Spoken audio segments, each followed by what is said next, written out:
Hey, I'm Gabriel Jones. I was Smokey at UT, and this is the No Playbook Podcast. Hey, thank you so much for checking out the show. It's the podcast featuring the outstanding athletes, coaches, and experts, all from East Tennessee. My name's Casey, and today I'm kind of thinking outside the box. Gabriel Jones joins me on the podcast. If you don't know Gabriel, he was Smokey at UT for a while. I thought it was really interesting to have one of these guys on because so many people just don't realize what all goes into being a mascot at a major D1 school. I guess even at the smaller schools, if they've got a mascot that's participating in that, there's just so much involved that people don't really realize. You've got to be physically fit. You got to have a lot of creativity, a lot of passion, and he absolutely brings it. It was such a cool interview. Very grateful for Gabriel for joining me on the podcast today. We talk about just kind of, as I mentioned, what all is involved with being a mascot, what kind of physical or training they go through, and we learn a little bit more about him specifically. And he shares something that very few people know about him, and some of his favorite memories from being Smokey at UT. This episode is sponsored by Stinnett Collision. Give them a call if you're in need of automotive repair. They've got locations in Maryville and Sevier County. I'll get to Gabriel Jones, Smokey, right after this. Sit tight. I'm Zach Stinnett, third-generation owner of Stinnett Collision. As a proud supporter of Tennessee athletics, we know that every game counts. When a collision puts you out of play, we're here to get you back in the game. Family-owned since 1965, Stinnett Collision now has locations in Maryville and Sevierville. With double the space and a team of certified technicians, we'll tackle your repairs and get you back on the road in no time. Don't let a collision sideline you. Visit Stinnett Collision today. Of course. Thank you for having me. I like the smoky stuff in the background. Thank you. Thank you. Had to. Yeah, absolutely. I'd imagine you're a pretty passionate Tennessee guy. Have you always been? Um, yes and no. I'd probably say it's definitely ramped up from, getting to, do what I got to do. But I feel like it was always, on my radar on the map just because I'm from Chattanooga, so not too far away from Knoxville. So I would always keep up with their sports. But more so once I got accepted into the school for sure and got accepted and got this opportunity. So definitely ramped up from there. What school did you go to in Chattanooga? I went to Red Bank for high school, and middle school and lower. I went to Normal Park, which is like a magnet school down here. Got it. There's a Yeah. former Tennessee athlete that's very involved in the Red Bank athletic department. Who was it? The running back. Forgetting his name. I don't remember. I'm kind of blanking on that right now. I can get back to you after Yeah. this is all over. Now, I remember he was running back in like early 2000s. It doesn't matter. Yeah, man, thanks for joining me. I guess first of all, how do you find yourself in a job like that, being Smokey? Yeah, it's interesting. I grew up playing baseball. I never thought I'd even get into something like mascotting. But I had a couple friends in high school kind of wanted me to try out and be their mascot. We didn't have one at Red Bank pretty much ever, and I was just like, hey, like, why not? Why not try this out? Um, Ended up getting the role because no one wanted it. Ended up cleaning the suit. It was awful, smelled awful. It was legit a brown color just because of how dirty it was. Take it home to mom. Moms do what they do, and she took it out of the washer and dryer, and it was completely colored and everything. It was a lion, is the mascot that I was during my high school days. I did it for um, basically just that first semester, just because I graduated during COVID. So after that fall, everything was pretty much shut down. But yeah, that's how I got into it. And then, I graduate after, COVID is still going on. I graduate in June, the middle of June, and I reached out to UT, and I was like, hey, I kind of want to like continue to keep doing this. I saw that they have some scholarships that they give out for doing that type of stuff, and I was like, I kind of need a job, and that would kind of help balance some stuff out for me. So I reached out to them, and then the process just started going from there. Excellent. Are there a lot of folks that do want that job, unlike in high school? I guess a big talent Yeah, pool coming for the gig. it wasn't It wasn't when I got into it. I'll be honest with you. When I got into it, it was me and one other girl. We were both trying out. We were both freshmen at the time. We were both nervous and kind of really still new and didn't really know, we didn't know our way around campus. COVID was still going on, so we didn't even have like in-person classes.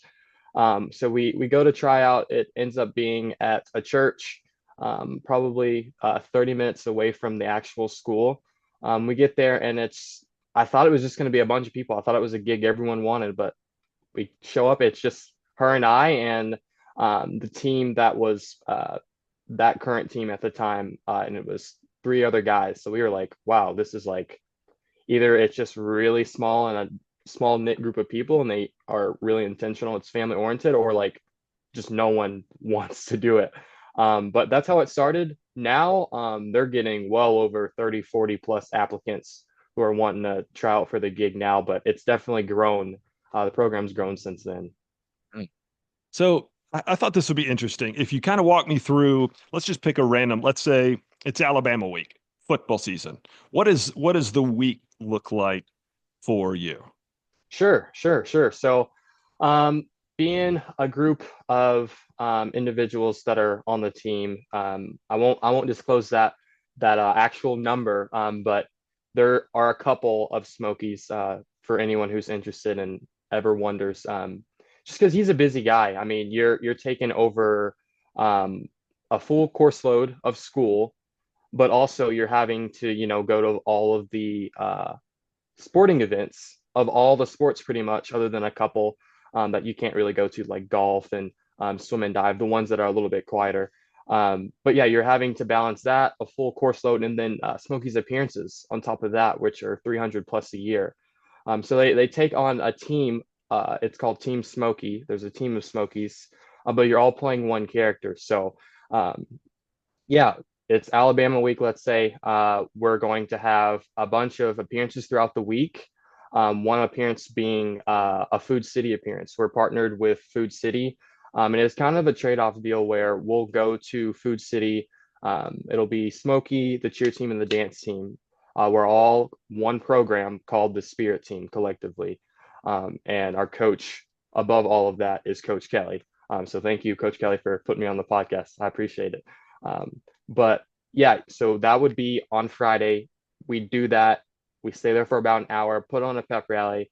It's super good because it gets us out in the community. And it's nicer because we do that and partnered for like our halftime meal and snacks that we have at the game. So we would have that for sure on a Friday. And then based off of Smokey's appearances scheduled by Sarah Blankenship, who is the director of ops for the Spirit program, we'd have a bunch of different like things throughout the week. So sometimes we'd go to schools, mostly around the elementary and the middle schools. So we'd be doing that, but we'd also be going to just like some vets, some nursing homes. So it really depends really on who wants Smokey to come. And another one is Dick's Sporting Goods. We also are partnered with them and do a bunch with them. We go out and interact in the stores. We shoot some promo videos for them. But a lot of time we're just hanging outside on they have like a turf area. We'd hang out there, play games with people, interact, take pictures, all types of sorts. But yeah, that's kind of like the gist of appearances as far as like a practice. We'd have some practices thrown in between, and that would more so kind of just be probably on the 2 to 3 times a week type of thing. So that week specifically for Alabama, we would meet as a team with our coach, who's Coach Rodney, and we'd sit down, sit in front of a table, and it's basically almost like a Cartoon Network session, like behind the scenes. Like we're sitting in front of a whiteboard at this big desk, throwing ideas at the wall, trying to see what sticks. Because not only does Smokey just go to these games, but we want to treat it like it's someone's first and someone's last. So we want to put on a show at all times. So we come up with a theme and then we'll build off of that. So let's say we want to do it was currently when Despicable Me 4 was present and it was popular. We would throw Minions on the board. So what can we build off of Minions? Well, let's dress Smokey up as a Minion and let's build this big 6 foot banana that he could peel and get the crowd involved because it says banana on it. And if you've ever watched Despicable Me or know anything about the Minions, they're all for that. So just stuff to, the crowd would want to see to keep them entertained, goes into it. So we would practice probably for 2 to 3 hours each of those days. And in between, we would be meeting during the nighttime after all of our school schedules are over with, and we would build those props and get together those costumes that Smokey could wear at the games. And that's pretty much all that goes into it. And occasionally Smokey would dance with the dance team. I got to do that a couple of times. And that dance team, those girls are super talented. So lots of practice with them, but more so kind of on the later end of just whenever schedules aligned with everyone's school. Yeah. So real quick, as you mentioned, Dick's Sporting Goods, quick shout out to the House of Sport. I think that's where I met you, and there was one other Smokey. It was a shoot for, it was some kind of a national mascot competition. Yes, that may have been Richard, honestly, Richard Kewen. He graduated a couple years ago, but it may have been there because was it Davy there? Davy Crockett was the Yes, okay. also. Okay, perfect. Yeah, that would have been Richard. But I remember one of the Smokies got up on the rock wall even. Yes, yes, yes. So I was also there as well. Yeah, honestly, that would have been Richard at the time because he's super big into that, and he either would have convinced me. I can't remember if I was in suit or vice versa. But yeah, it was a great time. I do remember that video. And talk about on game day. So obviously we know Smokey goes through the Vol walk. Is there, and not to kill the illusion for anybody, but so one of you is in Vol walk. Does that mean there's someone else? And do you like get your assignments ahead of time? Like Gabriel, you're the Vol walk guy today, and whoever else it is, you be ready. You're doing this. Be Yeah, stationed yeah. here and ready. Yeah, thank you for asking that question. Yeah, it's really cool. I didn't think this much into it, but yeah, it's almost like a Spider-Man effect, right? So someone is at Vol Walk, but someone also is doing the band march, and then someone's also at Vol Village. And if you have ever been to on campus during a football game, you know that the Vol Walk and Vol Village are literally right across the street from each other. So we have handlers, guys who are not in suit. They're in charge of, taking Smokey to where he needs to go. They're his voice because as Smokey, you can't talk. Smokey doesn't talk. You'll never hear him talk. So they're his voice, but they're also his eyes because you, everything is limited. You can't really hear that well, but you also can't see that well. It's like looking through like if you were to put up toilet paper rolls in front of your eyes. That's all that you could see. So yeah, we have someone who's constantly on a phone. We're texting back and forth, being like, okay, I'm taking Smokey to Vol Village right at this time. I'm taking Smokey to Vol Village. We're like about to leave. We're gonna take the guy to Vol Walk type of deal. So there's actually 3 out at the same time, sometimes even more than that if we have to go to Dondi Plowman's, the chancellor, if we have to go to her tailgate or a couple other tailgates that will happen for like alumni, parents and stuff like that. But yeah, there's about 3 or 4 out at a time. But people don't realize that just because the handlers do a great job of kind of communicating with the coaches. And yeah, that's planned days before by our coach, Rodney. Yeah.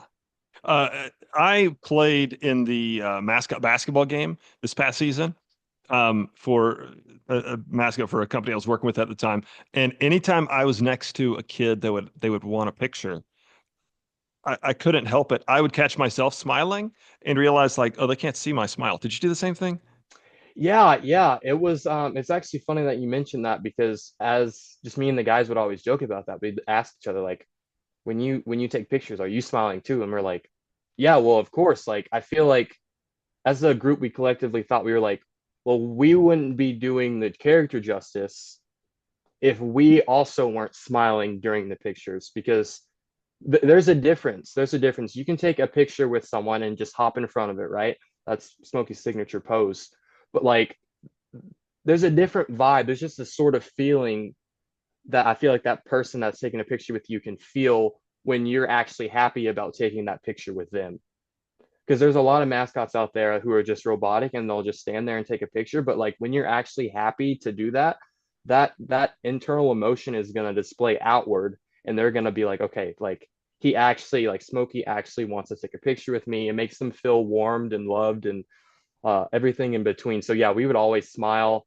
Um, Really, it's just like acting, like anything that we're feeling, like if we accidentally fell down and we were clumsy, or something happens and like we're trying to display the angry emotion, like we would show a frown or we would change our facial expressions, because that just helps us um, become better for the mascot, but also better performers. It allows us to kind of become one with that character and not a separate body, if that makes Yeah. sense. I bet your posture and just body language overall kind of fits with it. So I totally see that.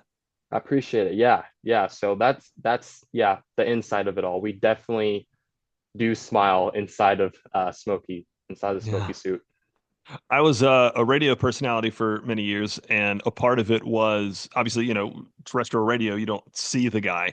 And they would make sure to tell us to smile because it was pop radio and just telling us, like, you can hear a smile. And when you listen, you really can. It's just funny the way that works sometimes. Yeah, no, it's completely like that. So I agree with that 100%. And while we couldn't talk, you could definitely tell when there was a separation between a person in suit, right? Because there could be a person in a suit, or you could be a performer and you can forget that there is a person in the suit.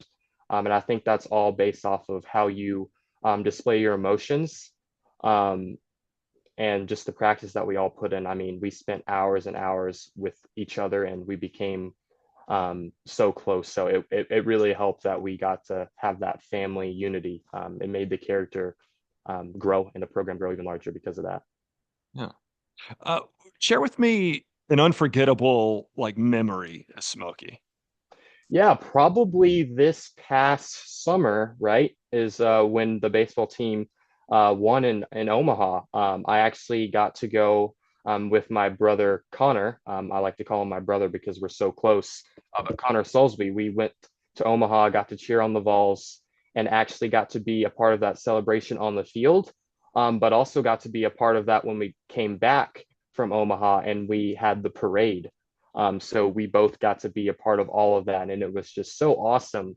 I will say that it was 105 plus degrees in Omaha during all of the games during the national championship, um, which to us would mean it was around the 135, 140 mark, because we like to say it's about 30 degrees hotter in suit. So we were burning up. We had to take a lot more breaks. But no, it was unbelievable to be a part of something so amazing. Like you win a national championship. There's nothing like it. So Yeah.